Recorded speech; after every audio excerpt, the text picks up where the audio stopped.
Namo Amida Butsu. Gratitude. Verses in honor of Master Shandao by Gansen, John Welch. We experience great gratitude and relief as we realize how close we are to grief and ceaseless suffering in samsara without Amida and his supreme Dharma.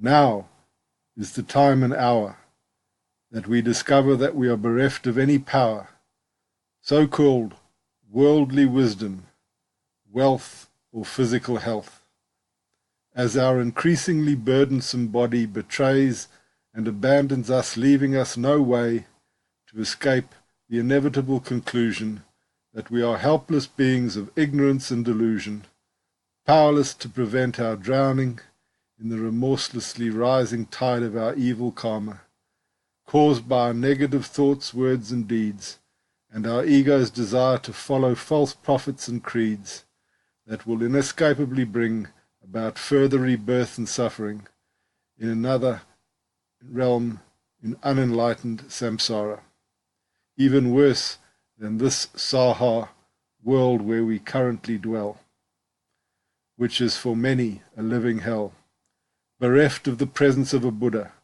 and the power of his transformational Dharma. But Master Shandao knows, and with skillful means shows, how to traverse this deadly path to Sukhavati by entrusting your karmic destiny utterly and completely to Amida's supreme other power, infinitely beyond our self-power. Namo Amida Butsu, Namo Amida Butsu, Namo Amida Butsu. Thank you, Amida Buddha. Homage to Amida Buddha. I take refuge in Amida Buddha. The above verses were inspired by the following important article by Reverend Josho Adrian Cirlea, published on his Amidaji website. The link is provided in the website below. The Parable of the Two Rivers and the White Path by Master Shandao. Quote, I wish to say to all aspirants for birth, I will now present a parable for the practitioners in order to protect their faith and to guard it against attacks by those who have wrong, perverted, and unauthentic views. What is the parable? Suppose a man is traveling 100,000 li toward the west. On the way he suddenly comes upon two rivers. One is a river of fire that extends southward, and the other is a river of water that extends northward. The two rivers are each 100 paces wide and unfathomably deep, extending endlessly to the north and south.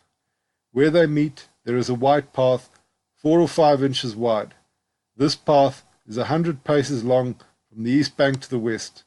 The waves of the water splash, and the flames of the fire burn the path. The waves and flames alternate without ceasing. This traveller has already journeyed far into the open plain, where there is no one to be found. Suddenly there appear many bandits and vicious beasts. Seeing him alone, they approach, competing with each other to kill him. Afraid of death, he at once runs to the west. When he suddenly sees this great river, he says to himself, this river extends endlessly to the south and to the north. I see a white path in the middle, but it is extremely narrow. Although the two banks are close to each other, how can I get across? Undoubtedly, I shall die this day. When I turn round to return, I see bandits and vicious beasts coming closer and closer. If I try to run towards the south or north, I see vicious beasts and poisonous insects vie with each other to attack me. If I seek the path to the west, I will certainly fall into one of the two rivers of water and fire. His horror at this moment is beyond expression, so he thinks to himself, if I turn back now, I shall die. If I stay, I shall die. If I go forward, I shall die too. Since I cannot escape death in any way, I would rather follow this path, because there is a path. It must be possible to cross the rivers. When this thought occurs to him, he suddenly hears a voice from the eastern bank urging him, take this path with firm resolution. There is no danger of death. If you stay there, you will die. Again, he hears another voice from the western bank calling to him, come at once, single-heartedly with right mindfulness. I will protect you. Do not fear that you may fall into the calamities of water or fire. Since the traveller hears this voice urging him from the bank and the calling from the other, he resolutely, body and soul, takes the path and proceeds at once without doubt or apprehension. As he takes a step or two, he hears the voices of the bandits on the eastern bank. Come back. That path is treacherous. You cannot cross it. Undoubtedly, you are sure to die. We have no evil intentions in pursuing you. Though hearing the calling voices, this person does not even look back.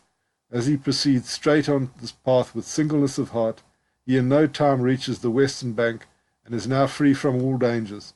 There he meets his good friend, and his joy knows no end. End quote. Commentary. This traveller, who wanders in the open plains where there is no one to be found, represents us, mere travellers through the vanity of this life, and having no chance of meeting with a good spiritual teacher. The road is long and difficult, and suddenly we're in front of the two rivers of fire and water. Water represents greed and thirst or blind desires, and fire represents hate and anger. In fact, the traveller does not stand in front of the two rivers thinking calmly whether to take the decision to go forth or not, but is submerged to his neck in his passions. His situation is desperate. Bandits and ferocious beasts saw him and are trying to reach him and kill him. While pretending to be his friends, they are in fact his passions and illusions. There is no other way for him than to accept Amida's salvation. The traveller is terrified and has no hope of escape. From behind, from left and right, the dangers are all the more serious. The river lies infinitely, because without end is his passions, illusions, hate and greed. A white path is behind him, but it is narrow and is continuously splashed by the water and fire of the two rivers. He doubts. He does not believe that he will survive, even if he follows this path. But he decides, since I cannot escape death in any way, I would rather follow this path, because there is a path. It must be possible to cross the rivers. He thinks to face everything through personal power, acting from the courage of the desperate man. I have no other option. I have to go forward. I have to confront my fear. I have to make an effort. In that moment, something exceptional happens. He hears a voice from the eastern shore. It is the voice of Shakyamuni Buddha, who urges him to go forward. This means that he listens to Amida Dharma as taught by Shakyamuni. Then he hears a calling from the west. It is Amida Buddha who tells him, "Come right now." Everything is very dramatic and full of tension. The danger of death is very close, and the calling of Amida is not a usual one, but hurried and intense. In fact, he says, "I beg you, come now, come immediately. There is no time." There is no requirement or precondition in his calling, just to come immediately and with all his trust. This is what is meant by single-heartedly with right mindfulness. The parable says, since the traveller hears this voice urging him from the bank and the calling from the other, he resolutely, body and soul, takes the path and proceeds at once without doubt or apprehension. This is the moment of the awakening of faith in the primal vow of Amida Buddha, that is, the realization of shinjin, or the entrusting heart. The traveller hears the calling of the Buddha and has no doubt. It is not a simple hearing in the common sense of the word. It implies the understanding and the acceptance of the salvation method offered by Amida, which is the vow of salvation through Nembutsu. We notice how the mental state of the traveller changes radically after this acceptance. While he could hardly take the decision before, because he had no other option to follow the white path, now he appears before our eyes as a determined man, ready to listen with all his mind and body to the benevolent calling and to rely on it. Nothing can influence him any more. The bandits from behind him cry out to him and try to convince him to turn back, but he no longer gives them any attention. Though hearing the calling voices, this person does not even look back. The traversing of the path takes place in no time. That is easy. The flames and waves that splash the path are not mentioned again after the moment in which the traveller attains complete entrusting in the Buddha. No internal or external condition can hinder his way. He is in what is called the non-retrogressive stage. He cannot fall back, and he cannot be deluded by those with different understanding, who have wrong views or follow other practices. All happens softly and easy, because now he is no longer carried by his personal will, but by the power of Nembutsu. It is stated in Tannisho, no evil can obstruct the working of the primal vow of Amida. Personal karma, whether good or bad, has no more effect. When he reaches the western bank, he meets his good friend, and his joy knows no end. This means the attainment of perfect enlightenment, nirvana, meeting in unity with Amida Buddha. The joy which knows no end indicates birthless birth, that is, the end of suffering as a being condemned to birth and death. Reverend Sakakibara said, quote, "The white path is the path of Namo Amida Butsu with a width of 4 or 5 inches.